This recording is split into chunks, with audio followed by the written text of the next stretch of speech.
সময় আপনারা বক্তব্য শুনছেন এবং বক্তব্যের বিভিন্ন অঙ্গে যেখানে প্রমাণ করছে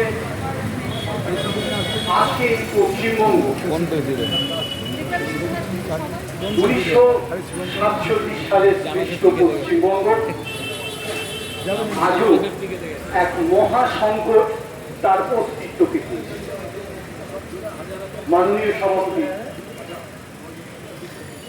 শুভঙ্কর সরকার, মাননীয় নেতা অমিতাভ চক্রবর্তী, আপনারা যারা এখানে সিনিয়র নেতৃত্ব আছেন, প্রত্যেকের কাছে একটা নতুন গুরু দায়িত্ব আজকের দিনে সারা ভারতবর্ষের কংগ্রেসের ক্ষেত্রে নয়, শুধু পশ্চিমবঙ্গ কংগ্রেসের ক্ষেত্রে এই গুরু দায়িত্ব প্রমাণ করা এই পশ্চিমবঙ্গ সৃষ্টি এমন একজন মানুষের হাত ধরে নয়, যিনি পশ্চিমবঙ্গের সত্তার সাথে দিনের পর দিন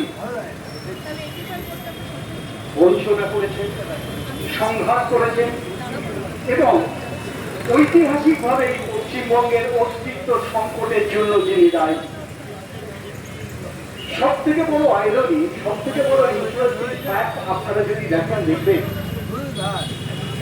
এই কলকাতার বুকে আমরা যেখানে প্রদেশ কংগ্রেসের সামনে থেকে সভা করছি এবং ঐতিহাসিক দলিল সমেত প্রমাণ করছি পশ্চিমবঙ্গ সৃষ্টির জন্য দায়ী যারা, সেই বরেণ্য কংগ্রেস নেতারা, এবং পাশাপাশি ভাবে এই পশ্চিমবঙ্গের সার্বিক উন্নতি বা পশ্চিমবঙ্গের সার্বিক ধারণা, বাঙালির সৃষ্টি কৃষ্টি সংস্কৃতিকে সামনে রাখা, এই পশ্চিমবঙ্গের এই ধারণা যারা চ্যালেঞ্জ করছে তারা কিন্তু আমাদের ঠিক এই প্রদেশ কংগ্রেস অফিস থেকে 6 কিলোমিটারের মধ্যে বসে আছে এবং প্রমাণ করবার চেষ্টা করছে।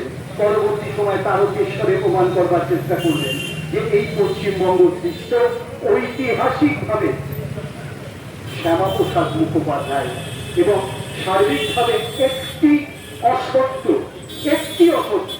যে অসত্য শ্যামাপ্রসাদ মুখোপাধ্যায় ইতিহাস এই পশ্চিমবাংলার সৃষ্টি। তারও আগে চলে যান, এখানে অনেক বক্তব্য রাখলেন, ঐতিহাসিক প্রেক্ষাপট জুড়ে দিলেন। 1937 সালে, 1940 সালে আমরা বিভিন্ন সময় এই বক্তাদের দেখেছি, আমরা বিভিন্ন সময় শ্যামাপ্রসাদ মুখার্জির ঐতিহাসিক সত্তাকে দেখেছি যে সত্তার উপর পশ্চিমবাংলার মানুষের বিশ্বাস ছিল না। আমরা যদি চলে আসি হিন্দু মহাসভা 1937 সালে আহমেদাবাদ কনভেনশনে সরাসরি ডিক্লেয়ার করা হলো দ্বিজাতিতন্ত্র, হিন্দু নেশন এবং হিন্দুর সাথে মুসলিম নেশন, হিন্দু নেশনকে ঘোষণা করা হলো 37-এ এবং কলকাতাতে 1939-এ ঘোষণা হলো হিন্দু নেশন। ঘটনাচক্রে 1940 সালে লাহোর কনভেনশনে মুসলিম লীগ ঘোষণা করলো মুসলিম নেশন। এই দুটো নেশনের মাঝখানে সংঘবদ্ধভাবে 1940 সালের পর থেকে সরকার বাংলায় চালিয়েছিল তারা। সেই সরকারের নেতৃত্ব ছিলেন তারা ফজলুল হকের সরকার, প্রজাপাটি সরকারের সাথে যোগ দিয়েছিলেন হিন্দু মহাসভা এবং তিনি কি অর্থমন্ত্রী কে ছিলেন? এই প্রশ্নগুলো তো ঐতিহাসিক।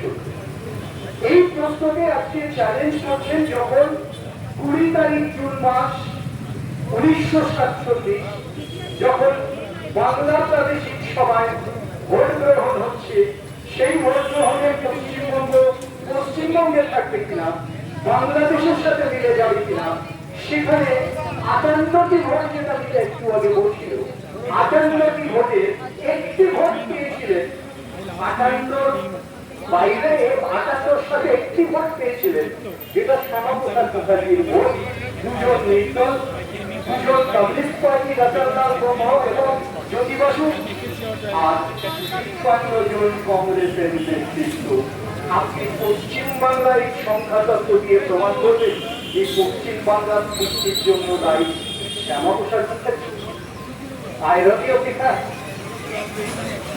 প্রখ্যাত ইতিহাসবিদ ইরফান হাবিব বলতেন, হিস্ট্রি cannot be unselected. ইতিহাসকে সিলেক্ট করে নিতে হয়, ঐতিহাসিকভাবে সেটাই সত্য, যুগে যুগে এটা সত্য হয়ে এসছে। গ্যালিলিও ইতিহাস যখন করলেন, গ্যালিলিওকে সমর্থন করার জন্য কোনো বৈজ্ঞানিক সেদিন উপস্থিত ছিলেন না, বিনোদিনের মাথাটা গেছে, কিন্তু সূর্য পৃথিবী সূর্যের চারিদিকে যে ঘূর্ণীয়মানের প্রমাণটা তিনি করেছেন এবং আজও সেটা সত্য।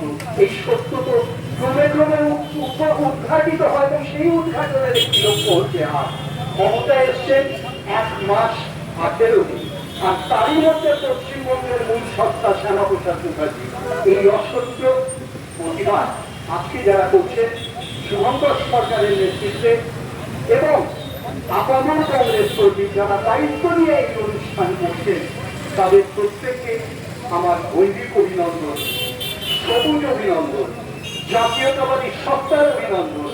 এই লড়াই আমাদের পশ্চিমবঙ্গের মানুষের, এই লড়াই আমাদের পশ্চিমবঙ্গ কংগ্রেসের প্রমাণ করবার দায়িত্ব। জয় হিন্দ, বন্দে মাতরম।